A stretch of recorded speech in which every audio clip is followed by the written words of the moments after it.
السلام عليكم ورحمة الله.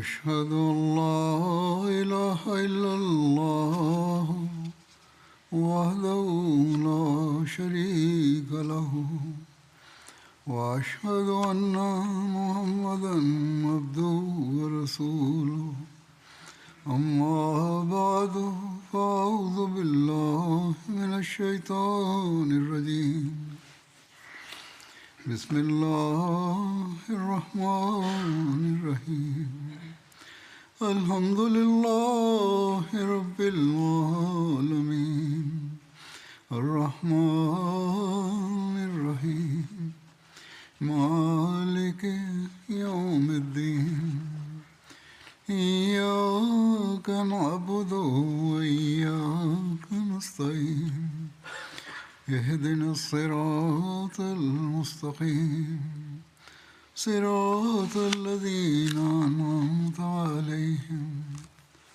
غير المغضوب عليهم ولا الضالين.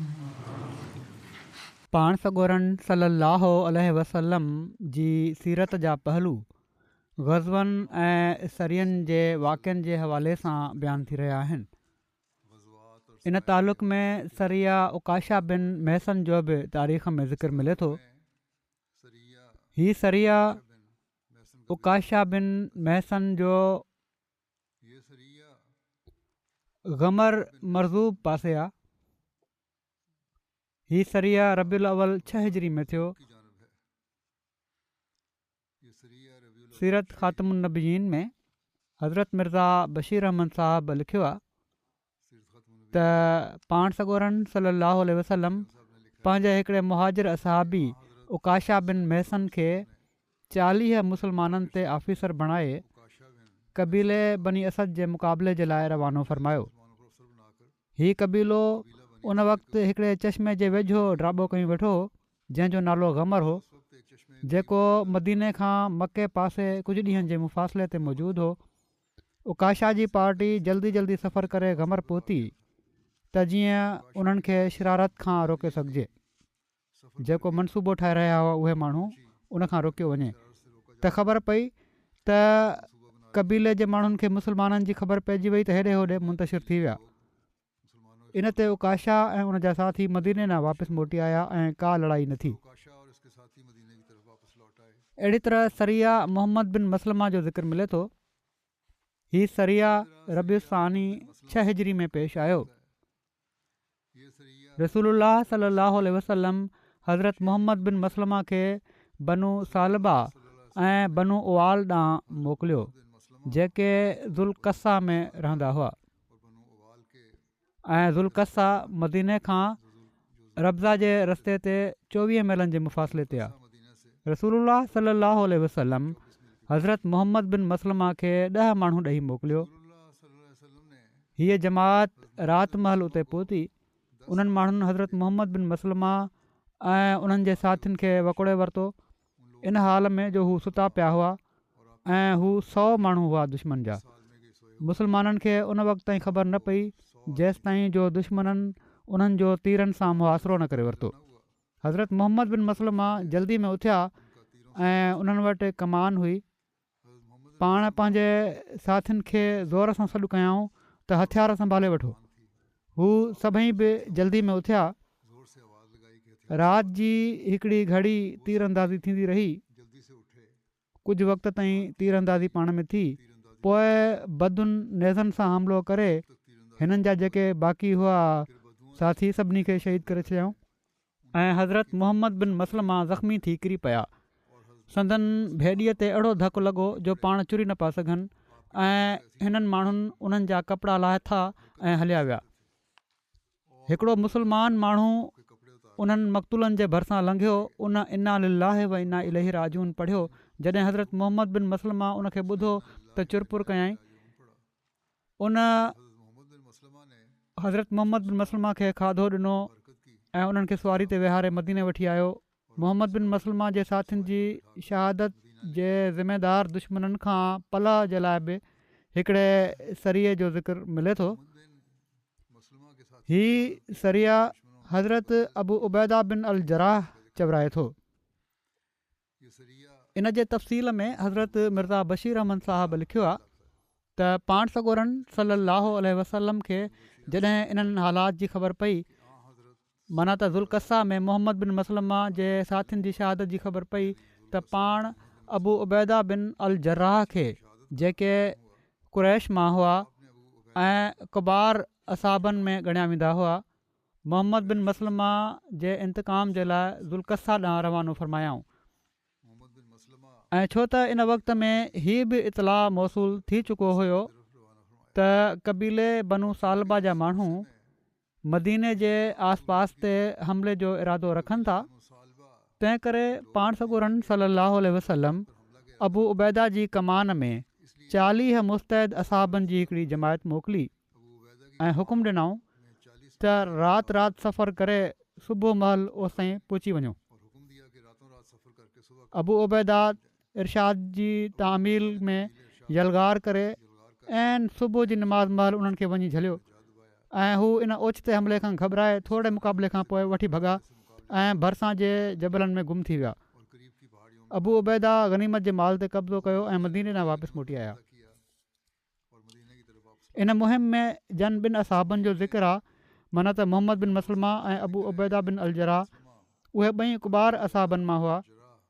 मोहम्मद बिन मसलमा पंहिंजी ज़ाती वसफ़ुनि ऐं क़ाबिलियत खां अलावा काब बिन अशरफ यहूदी जे क़तल जा हीरो हुआ, छो त हीउ मुफ़्सिद हिननि जे ई हथां पंहिंजे कैफ़रे किरदार ते पहुतो हुयो।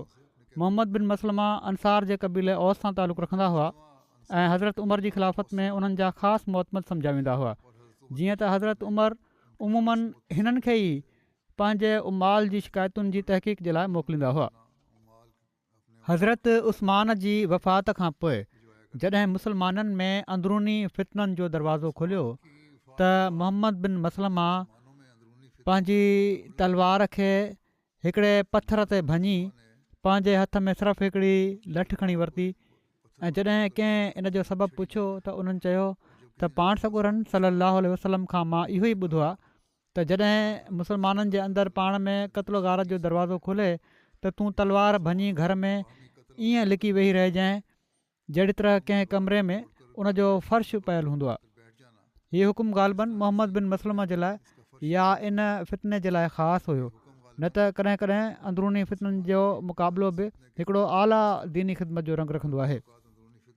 ॿिया असाबी अबू उबैदा बिन अल जराह हुआ। हीउ चोटी जे असाबनि मां हुआ ऐं कुरैश मां हुआ। हिननि जी रिफ़त शान इन मां ज़ाहिर आहे त पाण सॻोरन सलाहु वसलम हिननि खे अमीनुल मिलत जो ख़िताब अता फ़रमायो हो ऐं पाण सॻोरन सलाहु वसलम जी वफ़ात खां पोइ हज़रत अबू बकर जन ॿिनि असाबनि खे ख़िलाफ़त जो हक़दार सम्झो हो। उन्हनि मां हिकिड़ा ही बि हुआ।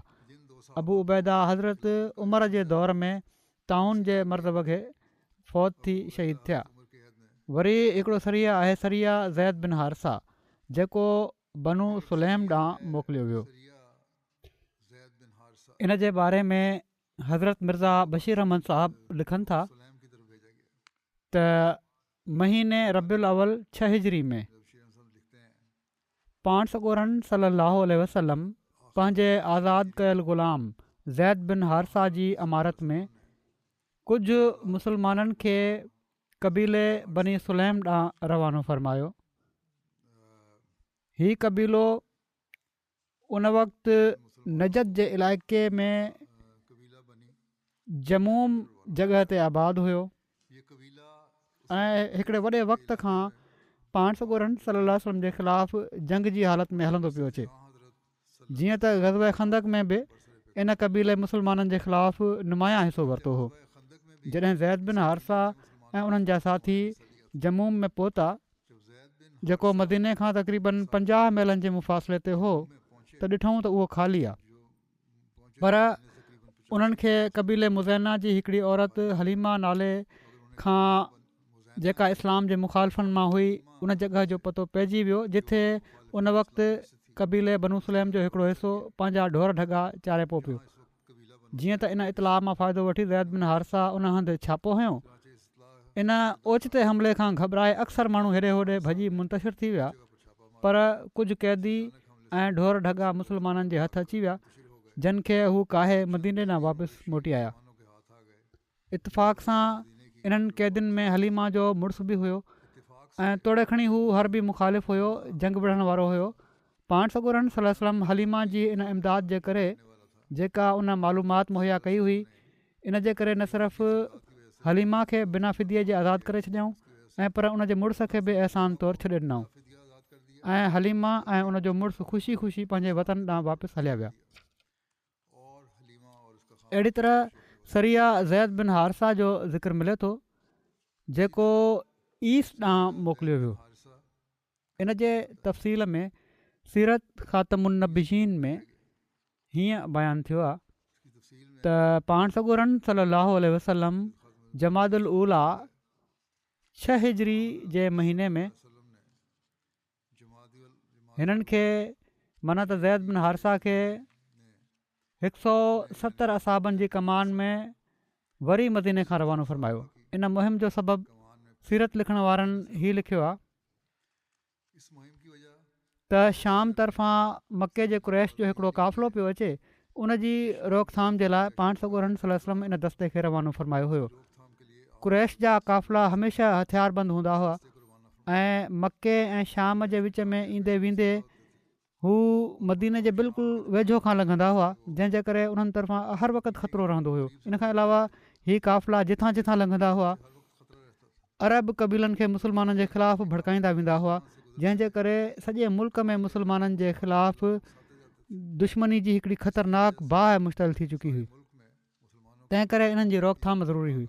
बहरहाल पाण सॻोरन सल्लल्लाहु अलैहि वसल्लम क़ाफ़िले जी ख़बर हासिलु करे ज़ैद बिन हारिसा खे इन पासे रवानो फ़रमायो ऐं हू इन होशियारी सां वझु ॻोल्हींदे ॻोल्हींदे वधिया जो ईस जॻह ते क़ाफ़िले ते वञी चढ़ी विया। ईस हिकिड़ी जॻह जो नालो आहे जेका मदीने खां 4 ॾींहं जी मुसाफ़त ते समुंड पासे मौजूदु आहे, छो त हीउ ओचितो हमिलो हुयो ऐं क़ाफ़िले वारा मुस्लमाननि जे हमले जो ताब न आणे सघिया ऐं पंहिंजो सामान सड़ो छॾे वठी भॻा। ज़ैद कुझु क़ैदी पकिड़े ऐं क़ाफ़िले जो सामान पंहिंजे कब्ज़े में आणे मदीने जी वाट वरिती ऐं पाण सॻोरन सल्लल्लाहु अलैहि वसल्लम जी ख़िदमत में हाज़िर थी विया। हिननि वाक़िअनि में अबुल आस बिन रबी जे क़ैद थियणु ऐं इस्लाम क़बूल करण जो बि ज़िक्र मिले थो। इन जो तफ़सील हीअं आहे त इब्न इसहाक़ चवनि था त मके जी फतह खां पहिरियां अबुल आस बिन रबी तिजारत जे मक़सद सां पंहिंजो माल ऐं कुरैश जा माल खणी शाम ॾांहुं निकितो। जॾहिं वापार खां फ़ारिग़ थी वियो ऐं क़ाफ़िलो वठी वापसि मोटियो त रसूलुल्लाह सल्लल्लाहु अलैहि वसल्लम जे हिकिड़े लश्कर सां उनजो मुक़ाबिलो थियो। असाबनि उन वटि मौजूदु सॼो माल पंहिंजे कब्ज़े में वठी वरितो ऐं क़ाफ़िले जे माण्हुनि खे क़ैदी बणाए वरिताऊं। इब्न साद लिखियो आहे त हज़रत ज़ैद इन क़ाफ़िले खे जंहिंमें अबुल आस बि हो गिरफ़्तार कयो ऐं उन्हनि खे मदीने वठी आया। इमाम ज़ुहरी ऐं इब्न उक़बा जे वेझो अबू बसीर अबू जंदल ऐं हिननि ॿिन्ही जे साथियुनि अबुल आस जे क़ाफ़िले खां माल पकड़ियो ऐं उन्हनि खे क़ैदी बणायाऊं। उन्हनि जो ठिकाणो सीफ़ुल बहर हो। सीफ़ुल बहर जो पहिरियां बि ज़िक्र थी चुको आहे त जहिड़ी तरह, पर हीअ आहे ईस जे नवाह में समुंड जो साहिल हो। पाण ॿिन्ही हिननि क़ाफ़िले वारनि मां कंहिंखे बि क़तलु न कयो, छो त रसूलुल्लाह सल्लल्लाहु अलैहि वसल्लम सां अबुल आस जो साहुरे जो रिश्तो हो। हीअ पाण सॻोरन सल्लल्लाहु अलैहि वसल्लम जा ॼातरा हुआ। हिकिड़ी रिवायत में आहे त अबुल आस सरीअ वारनि खां माना त ज़ैद बिन हारिसा जे लश्कर खां भॼी वियो। जॾहिं मुस्लमान हिन क़ाफ़िले जा माल खणी वापसि अची विया त अबुल आस राति जो मदीने आयो, एसि ताईं जो पंहिंजी घरवारी हज़रत ज़ैनब बिनत रसूलुल्लाह सल्लल्लाहु अलैहि वसल्लम वटि आयो ऐं उन खां पनाह घुरियाईं। हज़रत ज़ैनब अबुल आस खे पनाह ॾेई छॾी। जॾहिं रसूलुल्लाह सल्लल्लाहु अलैहि वसल्लम सुबुह जी नमाज़ पढ़ाई त पाण सॻोरन सल्लल्लाहु अलैहि वसल्लम तकबीर चई ऐं माण्हुनि बि पाण सॻोरन सल्लल्लाहु अलैहि वसल्लम सां गॾु तकबीर चई त हज़रत ज़ैनब सुफ़तुन निसा जेका औरतुनि जे लाइ जॻह हुई उतां ज़ोर सां सॾु कयो ऐं हिकिड़ी रिवायत में आहे त पाण पंहिंजे दर ते बीह ॾाढियां आवाज़ में फ़रमायाऊं ऐं इंसानो मां अबुल आस खे पनाह ॾिनी आहे। जॾहिं रसूलुल्लाह सल्लल्लाहु अलैहि वसल्लम सलाम वरायो त पाण सॻुरा सल्लल्लाहु अलैहि वसल्लम माण्हुनि ॾांहुं मुतवजे थिया ऐं फरमायाऊं, ऐं इंसानो छा तव्हां उहो ॿुधो आहे जेको मां बि ॿुधो आहे? उन्हनि अर्ज़ु कयो त हा। पाण सॻुरनि सल्लल्लाहु अलैहि वसल्लम फरमायो, मूंखे उन ज़ात जो कसम जंहिंजे हथ में मोहम्मद सल्लल्लाहु अलैहि वसल्लम जो साह आहे, मां इन ॻाल्हि मां कंहिं शइ जे बारे में बि नथो ॼाणा। माना त मूंखे पहिरियां इन जी ख़बर न हुई, हाणे ई ज़ैनब खां ई ॿुधो आहे। एसि ताईं जो मां उहो ॿुधो आहे जेको तव्हां बि ॿुधो आहे। मुस्लमान पंहिंजे दुश्मन जे ख़िलाफ़ु हिकु हथु आहिनि। पाण फरमायूं मुस्लमान पंहिंजे दुश्मन जे ख़िलाफ़ु हिकु हथु आहिनि ऐं उन्हनि जो मामूली शख़्स बि पनाह ॾेई सघे थो। ऐं हिकिड़ी रिवायत में आहे त पाण सॻुरनि सल्लल्लाहु अलैहि वसल्लम फरमायो त असां बि उनखे पनाह ॾिनीसीं जंहिंखे ज़ैनब पनाह ॾिनी। पोइ रसूलुल्लाह सल्लल्लाहु अलैहि वसल्लम पंहिंजे घर में दाख़िल थिया त हज़रत ज़ैनब बि रसूलुल्लाह सल्लल्लाहु अलैहि वसल्लम सां गॾु दाख़िल थियूं ऐं अबुल आस खां जेको कुझु खसियो वियो हुयो उहो मोटाए ॾियण जो मुतालबो कयईं। पाण सॻुरनि सल्लल्लाहु अलैहि वसल्लम उनखे क़बूल फरमायो ऐं पाण सॻुरनि सल्लल्लाहु अलैहि वसल्लम फरमायो, ऐं धी इन जी चङी तरह ख़िदमत चाकरी कर, पर हू तोसां ख़लवत में न मिले, अकेलाई में न मिले। बेशक तूं उन जे लाइ हिलाल न आहीं, छो त हू काफ़िर आहे, तूं मुस्लमान आहीं। रसूलुल्लाह सल्लल्लाहु अलैहि वसल्लम उन सरिया वारनि ॾांहुं पैगाम मोकिलियो जिन अबुल आस खां माल वरितो हुयो। पाण सॻुरनि सल्लल्लाहु अलैहि वसल्लम उन्हनि खे फरमायो, हीउ शख़्स असां मां आहे जहिड़ो की तव्हां ॼाणो था, माना त हिन जी मिटी माइटी आहे मूंसां इन जी, ऐं तव्हां इन खां माल खसियो आहे। जेकॾहिं तव्हां अहसान कयो ऐं हिन जो माल इन खे मोटाए ॾियो, हुकुम न ॾिनऊं पाण फरमायाऊं त अहसान कयो ऐं इन जो माल उनखे मोटाए ॾियो त हीअ असांखे पसंदि आहे। ऐं जेकॾहिं तव्हां इनकार करे छॾियो त हीअ अलाह ताला जी गनीमत आहे जेका उन तव्हांखे ॾिनी आहे, मूंखे को एतिराज़ु न आहे हिन ते ऐं तव्हां इन जा वधीक हक़दार आहियो। त उन्हनि चयो, या रसूलुल्लाह सल्लल्लाहु अलैहि वसल्लम, असां हीउ माल उनखे मोटाए छॾियूं। इब्न उक़बा लिखियो आहे त अबुल आस हज़रत ज़ैनब सां पंहिंजे हिननि साथियुनि जे बारे में ॻाल्हि कई जिन खे अबू बसीर ऐं अबू जंदल क़ैद कयो हुयो ऐं उन्हनि खां माल वठी वरितो हुओ। हज़रत ज़ैनब रसूलुल्लाह सल्लल्लाहु अलैहि वसल्लम सां इन बारे में ॻाल्हि कई। रसूलुल्लाह सल्लल्लाहु अलैहि वसल्लम आया ऐं माण्हुनि खे ख़िताबु कयाऊं। पाण फरमायाऊं, असां कुझु माण्हुनि खे ॼातिरो बणायो आहे ऐं असां अबुल आस खे बि ॼातिरो बणायो आहे ऐं असां हिन खे सुठो ॼातिरो ॾिठोसीं। हू शाम मां पंहिंजे कुझु कुरैशी साथियुनि सां गॾु पियो अचे। अबू जंदल ऐं अबू बसीर उन्हनि खे पकिड़े वरितो ऐं उन्हनि खे क़ैदी बणायाऊं ऐं उन्हनि वटि जेको कुझु हुयो उहो खसे वरिताऊं ऐं इन्हनि मां कंहिं हिक खे बि क़तलु न कयाऊं। ऐं ज़ैनब मूंखां सुवालु कयो आहे त मां उनखे पनाह ॾियां, छा तव्हां अबुल आस ऐं उन जे साथियुनि खे पनाह ॾियो था? त माण्हुनि चयो, जी हा। जॾहिं रसूलुल्लाह सल्लल्लाहु अलैहि वसल्लम जो हीउ कौल अबू जंदल ऐं संदन साथियुनि ताईं अबुल आस ऐं उन जे क़ैद साथियुनि जे बारे में पहुतो त उन्हनि सभिनी खे आज़ादु करे छॾियो ऐं हर शइ उन्हनि खे मोटाए ॾिनऊं, एसि ताईं जो रसी बि मोटाए ॾिनऊं। इब्न इसहाक़ ऐं मोहम्मद बिन उमर जे वेझो असहाबनि उन्हनि जी हर शइ मोटाए ॾिनी, एसि ताईं जो को माण्हू ॾोल खणी पियो अचे, को नंढी पखाल, को कौरो पियो खणी अचे ऐं को कजाए जो काठ खणी पियो अचे, उन्हनि सभु कुझु क़ैदियुनि समेत वापसि करे छॾियो ऐं उन मां का शइ गुम न ॾिठऊं।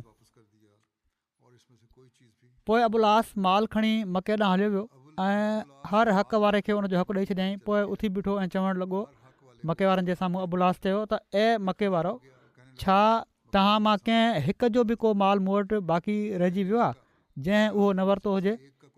ऐं मके वारो, छा मां पंहिंजी ज़िमेवारी खे चङी तरह पूरो करे छॾियो आहे? त उन्हनि सभिनी चयो, हा, अलाह ताला तोखे बहितर बदिलो ॾे, असां तोखे तमामु भलो वफ़ादार ॾिठो आहे। त ओॾी महिल अबुल आस इस्लाम क़बूल करण जो ऐलान कंदे चयो, मां शाहिदी थो ॾियां त अलाह ताला खां सवाइ को माबूद न आहे ऐं मोहम्मद सल्लल्लाहु अलैहि वसल्लम अलाह जा बाना ऐं उन जा रसूल आहिनि। अलाह ताला जो कसम, रसूलुल्लाह सल्लल्लाहु अलैहि वसल्लम वटि का शइ मूंखे इस्लाम आणण खां न पई रोके सघे। माना त जॾहिं मां मदीने हुउसि उते बि इस्लाम क़बूल करे सघां पोइ, पर मूंखे डपु थियो त तव्हां सम्झंदव त मां तव्हांजा माल खाइण जो इरादो कयो आहे।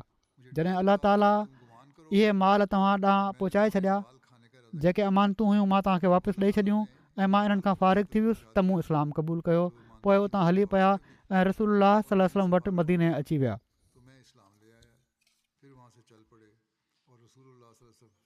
इन बारे में हज़रत मिर्ज़ा बशीर अहमद साहिबु हीअं लिखियो आहे त हिननि क़ैदियुनि में जेके ईस्ट पासे सरिया में पकड़िजी पिया हुआ अबुल आस बिन रबी बि हुआ,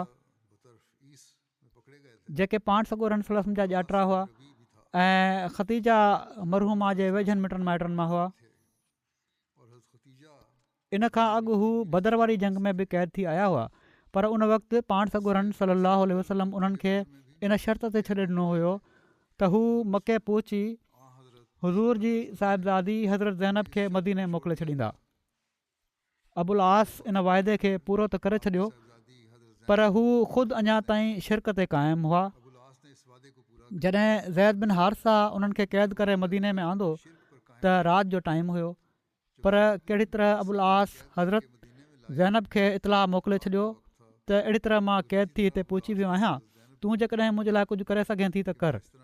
जीअं त बिल्कुलु उन ई वक़्तु जो पाण सॻोरा सलम वसलम ऐं हुज़ूर जा असहाब सुबुह जी नमाज़ में मसरूफ़ हुआ, ज़ैनब घर जे अंदरां ॾाढियां आवाज़ में पुकारे चयो त ऐं मुस्लमानो, मां अबुल आस खे पनाह ॾिनी आहे। पाण सॻोरा सलाहु वसलम नमाज़ खां फ़ारिग़ थिया त असहाबनि ॾांहुं मुतवजो थी फ़रमायाऊं, जेको कुझु ज़ैनब चयो आहे उहो तव्हां माण्हुनि ॿुधी वरितो आहे। वल्लाह मूंखे इन जी ख़बर कोन हुई, पर मोमिननि जी जमायत हिकु जान जो हुकुम रखे थी। जेकॾहिं इन्हनि मां को कंहिं काफ़र खे पनाह ॾिए त इन जो एतिराम लाज़मी आहे। पोइ पाण ज़ैनब ॾांहुं मुतवजो थी फ़रमायाऊं, जंहिंखे तूं पनाह ॾिनी आहे उनखे असां बि पनाह था ॾियूं। ऐं जेको माल इन मुहिम में अबुल आस खां हासिलु थियो हुयो उहो उनखे मोटाए ॾिनो वियो। पोइ पाण घर आया ऐं पंहिंजी साहिबज़ादी ज़ैनब खे फ़रमायाऊं, अबुल आस जी चङी तरह ख़िदमत चाकरी कर, पर इन सां ख़लवत में न मिलजांइ, छो त मौजूदा हालत में तुंहिंजो उन सां मिलणु जाइज़ नाहे। कुझु ॾींहं मदीने में क़याम करे अबुल आस मके ॾांहुं वापसि हलिया विया, पर हाणे उन्हनि जो मके में वञणु उते तरसण जे मक़सद सां न हुयो, छो त उन्हनि तमामु जल्दी पंहिंजी ॾे वठि खां फ़रागत हासिलु कई ऐं कलमा शहादत पढ़ंदे मदीने ॾांहुं रवाना थी विया ऐं पाण सॻोरनि सलाहु वसलम जी ख़िदमत में पहुची मुस्लमान थी विया, जंहिं ते पाण हज़रत ज़ैनब खे उन्हनि ॾांहुं बिना कंहिं जदीद निकाह जे मोटाए ॾेई छॾियो।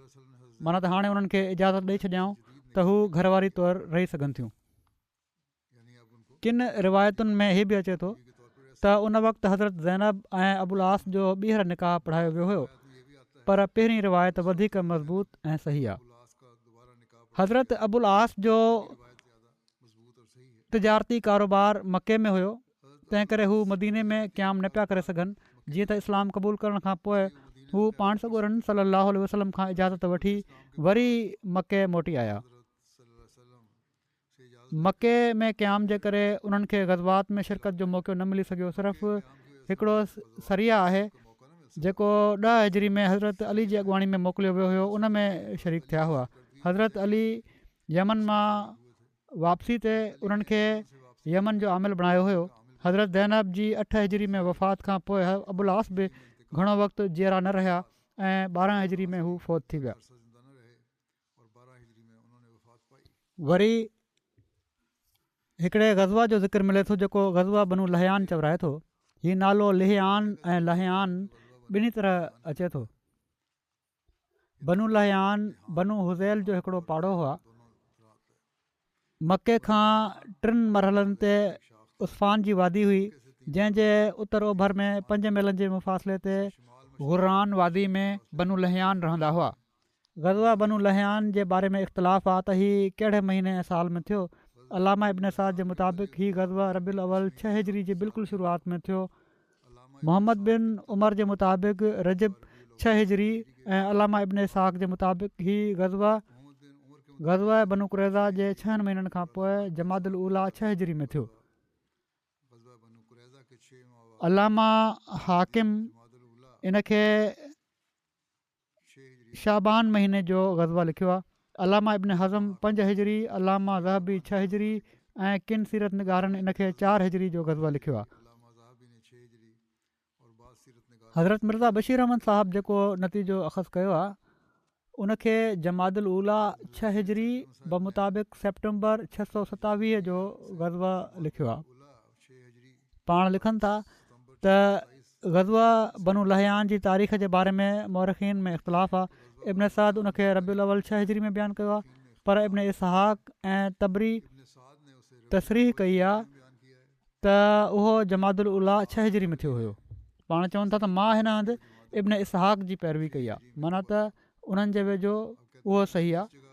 वल्लाहु आलम. ग़ज़वा बनु लहयान जे पस मंज़र जे बारे में लिखियलु आहे त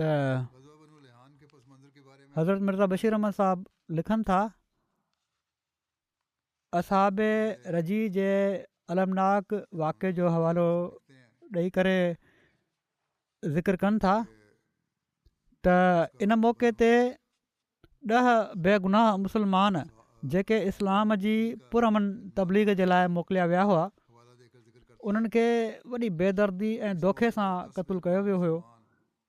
ऐं इन सॼे फितने जी तह में बनु लहयान जो हथु हो जेके उन ज़माने में मके ऐं मदीने जे विच में ग़ुरान वादी में आबाद हुआ.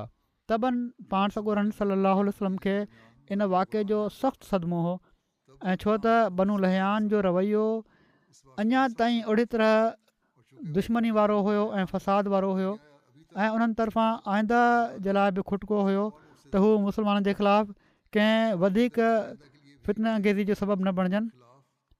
तंहिं करे पाण इंतिज़ामी लिहाज़ खां मुनासिबु सम्झाऊं त इन्हनि खे कंहिं क़दुरु सेखत ॾिनी वञे त जीअं घटि में घटि आईंदा जे लाइ मुस्लमान हिननि जे फितननि खां महफ़ूज़ थी वञनि.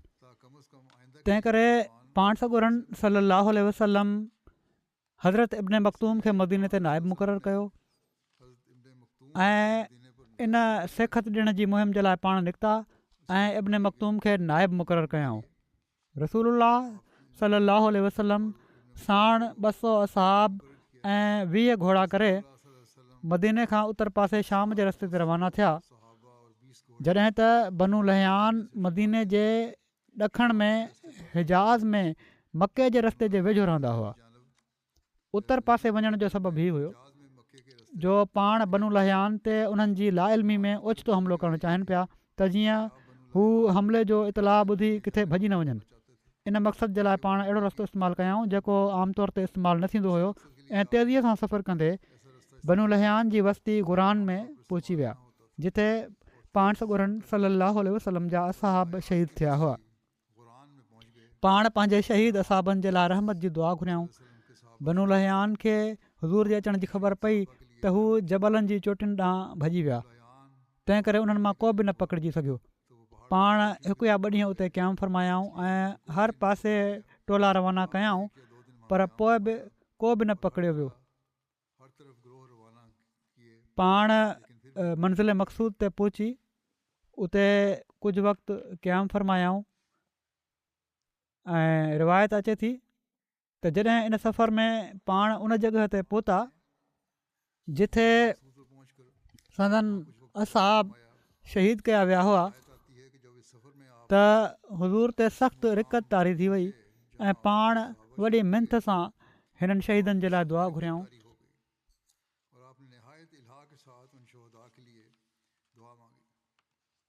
वरी लिखियलु आहे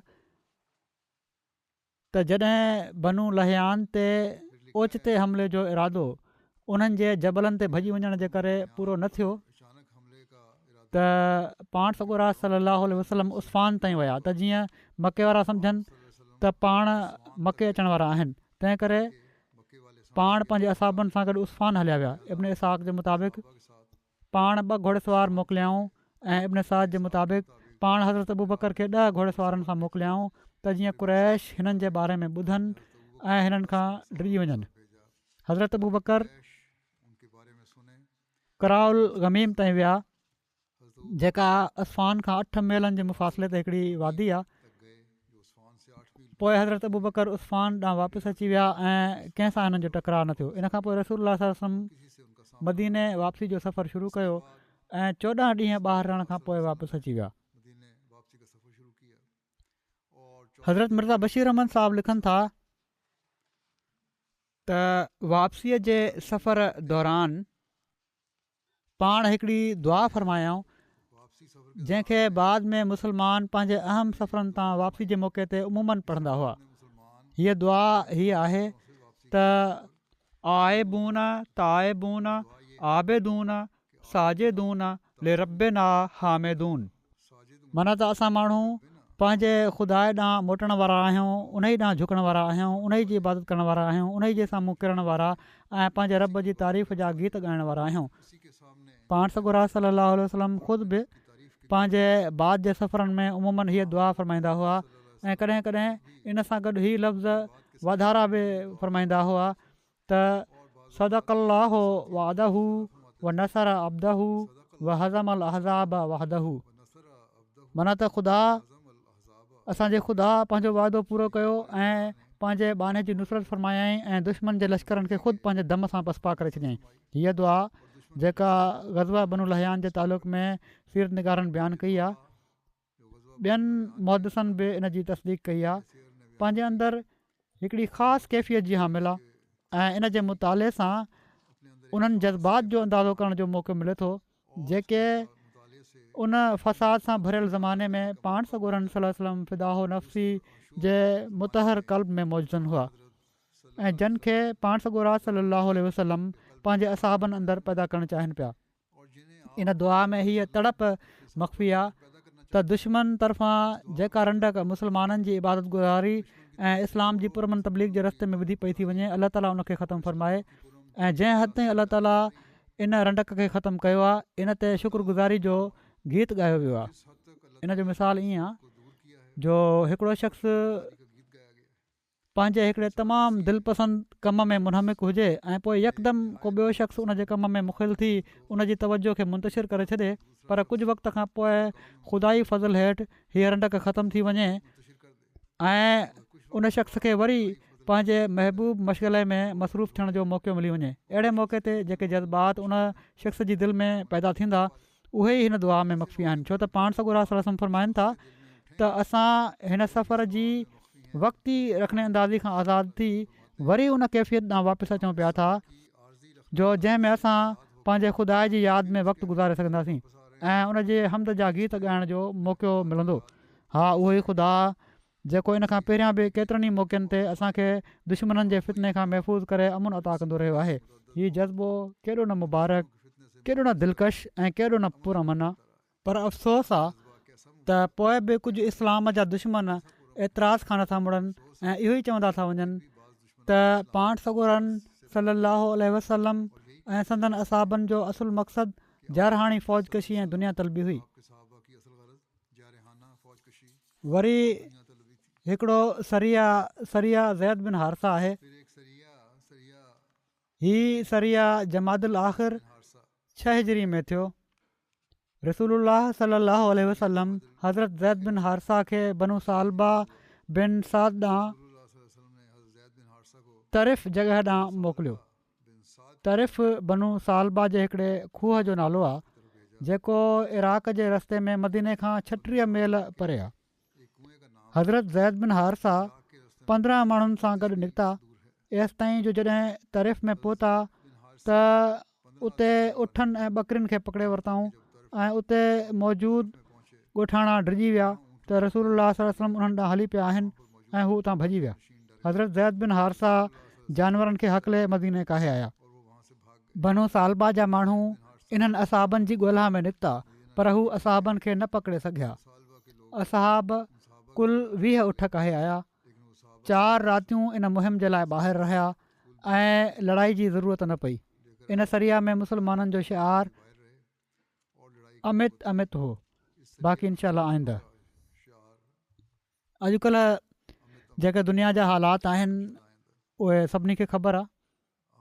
शाम में जेके हालात पैदा थिया आहिनि जेके अञा वाज़े न आहिनि, चवण लाइ त हिकिड़ी ज़ालिम जाबिर हुकूमत ख़तमु थी आहे, पर दुआ कयो त अचण वारी हुकूमत बि इंसाफ़ खां कमु वठण वारी हुजे। चवनि त घणो था त ही अचण वारा त असां इंसाफ़ कंदासीं, पर उमूमन इहो ई ॾिठो वियो आहे त जॾहिं ताक़त मिली वञे त चवंदा कुझु आहिनि ऐं कंदा कुझु आहिनि। अलाह ताला हिननि इलाइक़नि जे अहमदिन खे पंहिंजी हिफ़ाज़त में रखे। तजिया निगार त लिखनि था त अवाम बज़ाहिर ज़ुल्म ख़तमु थियण ते ख़ुशियूं मल्हाइनि पिया था, पर आईंदा छा थींदो का ख़बर कान्हे। अहिड़ी तरह इसराईल बि इन्हनि इलाइक़नि ते हमला करे पियो थो खामखां। बज़ाहिर इस्लामी दुनिया जे ख़िलाफ़ हिननि जा इरादा ख़तरनाक था लॻनि ऐं इन लिहाज़ खां को मुल्क बि महफ़ूज़ कोन्हे। पाकिस्तान जे लाइ बि इन हवाले सां दुआ कंदा कयो, ईरान जे लाइ, बाक़ी मुल्कनि जे लाइ बि। अलाह ताला मुस्लमाननि खे अक़ुल ऐं शऊर ॾिए ऐं फ़िरके वारियत ऐं हुकूमत जी हवस जेका आहे उन्हनि मां ख़तमु थी वञे ऐं हीअ हिकु थी वञनि।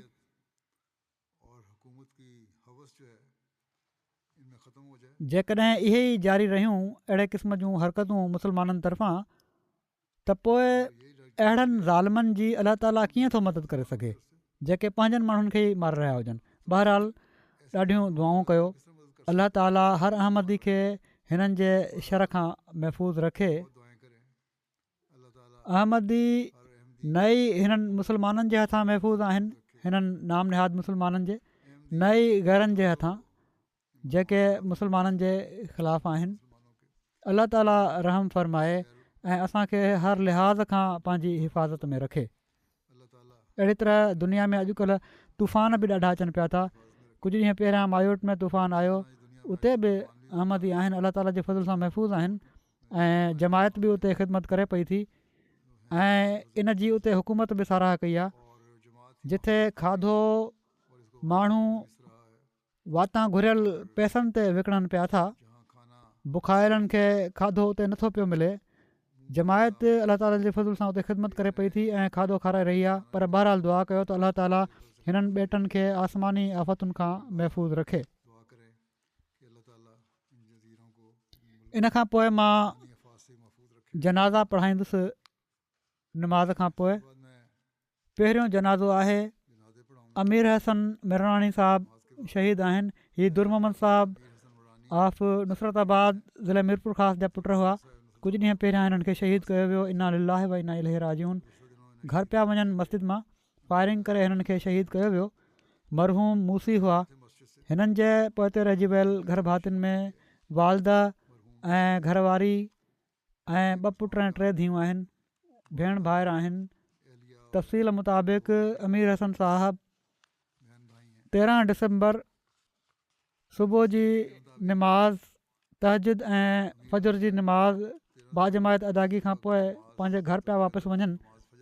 हिननि जा पुट अज़ीज़ तैमूर 12 सालनि जी उमिरि जा, उहे बि उन्हनि सां गॾु हुआ। हिननि जे घर ऐं मस्जिद जे विच में हिकिड़ो रोड आहे।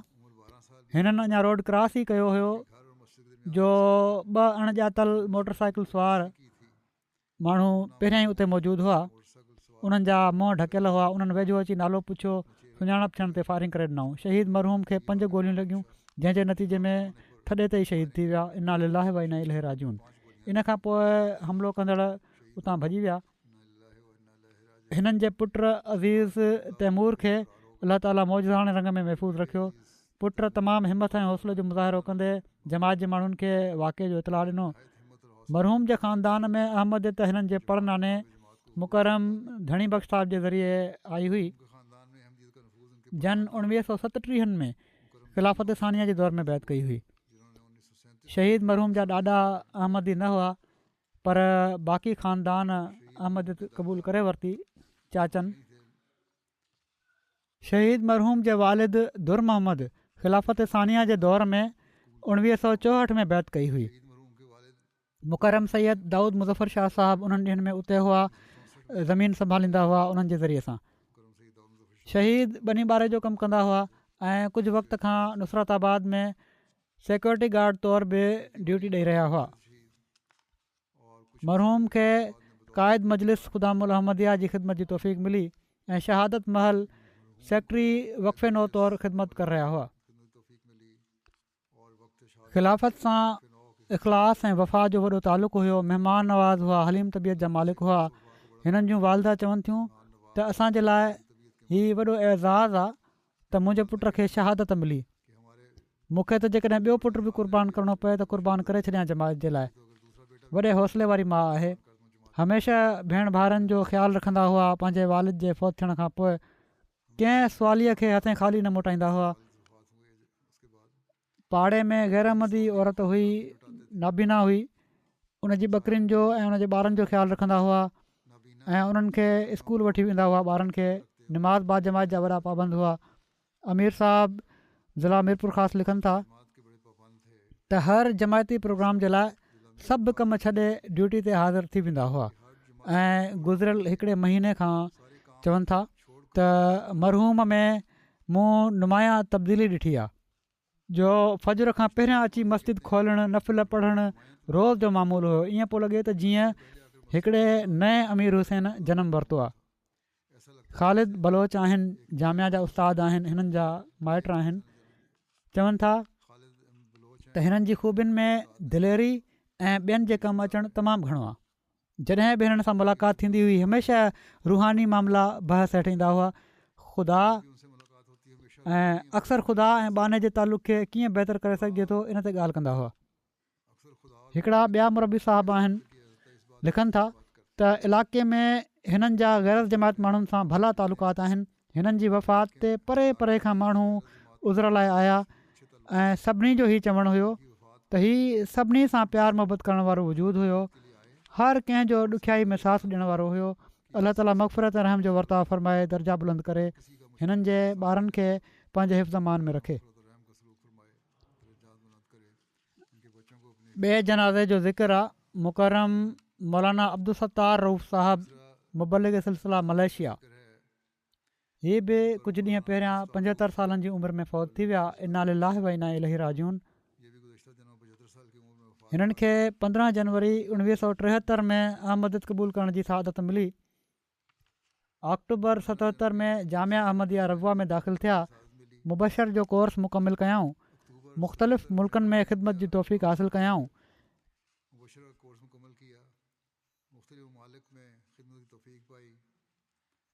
मुबलिग तौरु 85 में इंडोनेशिया में हिननि जी मुक़ररी थी। पोइ फिजी मोकिलियो वियुनि, उते कुझु साल रहिया। पोइ इंडोनेशिया हलिया विया। पोइ मलाइशिया मोकिलियो वियुनि, उते तबलीग कयाऊं। पोइ वियतनाम में हिननि जी मुक़ररी थी, उते कुझु साल रहिया। वरी मलेशिया में ख़िदमत जी तौफ़ीक़ हिननि हासिलु कई ऐं वरी ख़िदमत करण वारा हुआ। हिननि जे पोइते रहिजी वियल घर भातियुनि में घरवारी, हिकिड़ी धीउ ऐं 3 पुट आहिनि। हिननि जा ॼाणण वारा लिखनि था त जमायत जे लाइ मुकमिल तौर ते वक़्फ़ु आहे ऐं जमायत जे माण्हुनि खे बि क़ुर्बानीनि जी ऐं वक़्फ़ करण जी तलक़ीन कंदा हुआ। ॾाढो प्यारु करण वारा ऐं हर हिक जी कमज़ोरियुनि ते परदो विझण वारा इंसान हुआ। तबलीगी कोशिशुनि सां केतिरनि ई माण्हुनि खे जमायत में शामिलु थियण जी तौफ़ीक़ मिली। पाण सॻोरन सल्लल्लाहु अलैहि वसल्लम सां तमामु घणी मुहबत कंदा हुआ। जॾहिं बि पाण सॻोरन सल्लल्लाहु अलैहि वसल्लम जो ज़िक्र थींदो हुयो, हिननि जी अखियुनि में ॻोढ़ा अची वेंदा हुआ। ॿियनि मुल्कनि में वञी जमायत जी ख़िदमत जे लाइ चयो वेंदो हुन त पंहिंजे ॿार बचनि खे पोइते छॾे बिना कंहिं फ़िक्र जे हलिया वेंदा हुआ ऐं हर वक़्तु जमायत जे लाइ क़ुर्बानी करण जे लाइ तयारु हुआ। अलाह ताला मरहूम सां मग़फ़िरत ऐं रहम जो वर्ताव फ़रमाए, दर्जा बुलंद फ़रमाए, हिननि जे ॿारनि खे बि हिननि जूं नेकियूं जारी रखण जी तौफ़ीक़ ॾे।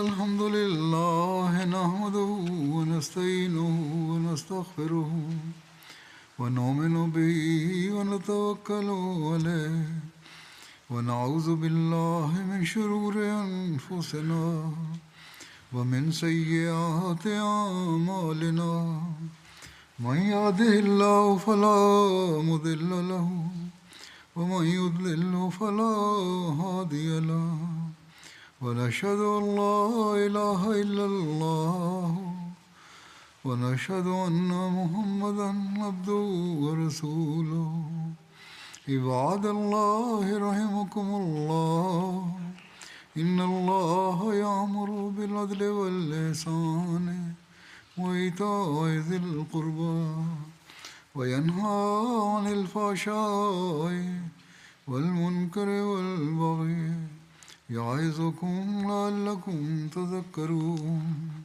اذكروا الله يذكركم وادعوه يستجب لكم ولذكر الله أكبر